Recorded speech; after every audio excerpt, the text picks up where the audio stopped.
Muhammadiyah merupakan organisasi masyarakat, ormas, dengan aset terbesar di Indonesia. Total asetnya, yang terdiri atas masjid, lembaga pendidikan, PAUD hingga perguruan tinggi, rumah sakit, uang, dan amal usaha Muhammadiyah, AUM, lainnya, senilai 400 triliun rupiah. Total dana yang tersimpan di bank, yakni Bank Syariah Indonesia, BSI, diestimasikan senilai 13 triliun rupiah.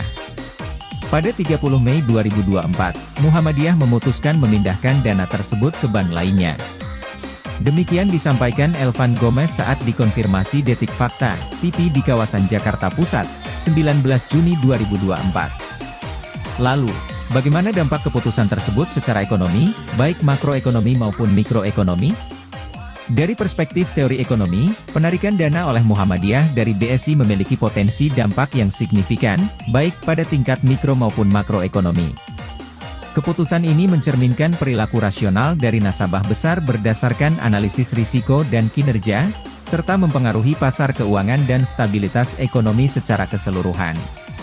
Reaksi dari pihak terkait seperti BSI, otoritas regulasi, dan nasabah lain akan sangat menentukan sejauh mana dampak ini akan terasa, ucap Elvan Gomez. Dalam sistem kebutuhan pokok masyarakat, dan inilah yang mungkin akan menimbulkan satu riak-riak gerakan politik masyarakat, dan mungkin kalau ini tidak cepat ditangani oleh Prabowo dengan dekret presiden, maka kemungkinan gerakan politik people power akan terjadi karena sistem ekonomi perbankan sudah mulai rontok dan tidak mampu mengatasi sistem perekonomian Indonesia.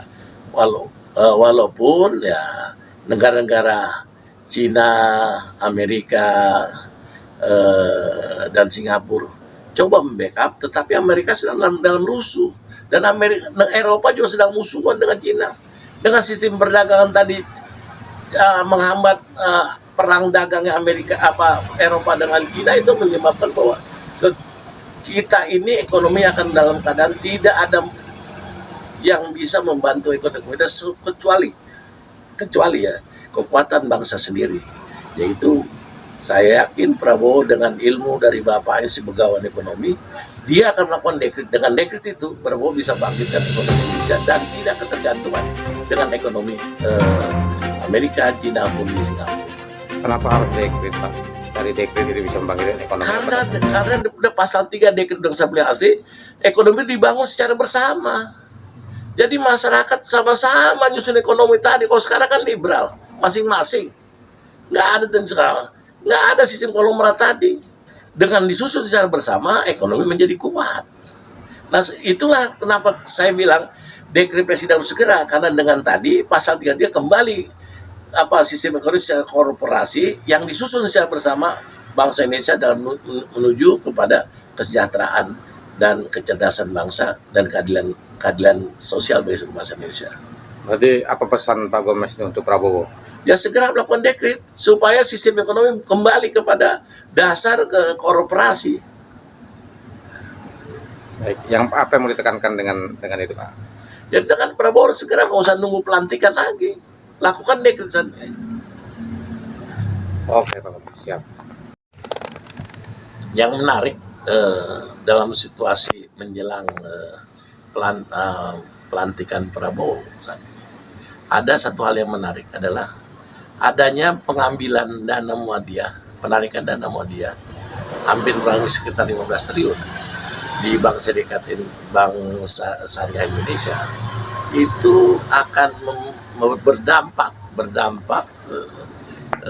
dengan surat berharga yang diterbitkan oleh Bank Syariah Indonesia. Ada Bank Syariah Indonesia telah menerbitkan dalam APBN 2023 yang lalu hampir sekitar 150 triliun surat berharga sukuk yang dikeluarkan Bank Syariah Indonesia, yang dananya yang diambil dari dana-dana umat Islam, dana haji, dan juga termasuk dana yang disetor oleh Bank Syariah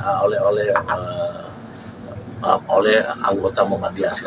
Nah, dengan adanya seperti itu berarti akan ditarik tadi, maka surat berharga yang terbitkan 150 triliun tadi yang digunakan untuk pembangunan infrastruktur akan berkurang sekitar 15 triliun. Dan ini para pemegang surat berharga tersebut kemungkinan akan terjadi ras. Nah, ras ini yang tadi akan diikuti dengan oleh bank-bank lain yang sekarang sudah mulai mengancang-ancangnya. Bank Nobu dan Bank MNC akan melakukan merger. Nah, merger padahal itu kan sudah go public. Harusnya Nobu dan MC merger harus menjelaskan dulu pada publik. Dan pelaporan keuangannya ditampilkan dulu kenapa dia merger. Nah, berarti ada masalah di antara apa dari Nobunya atau jadi ada masalah-masalah tentang keuangan di sistem perbankan yang ada di kedua bank tersebut.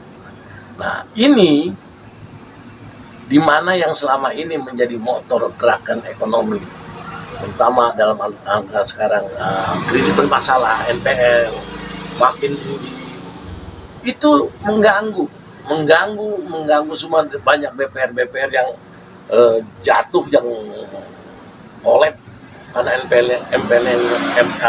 NPL-nya tidak bisa memenuhi target dan berdampak kepada ekonomi masyarakat.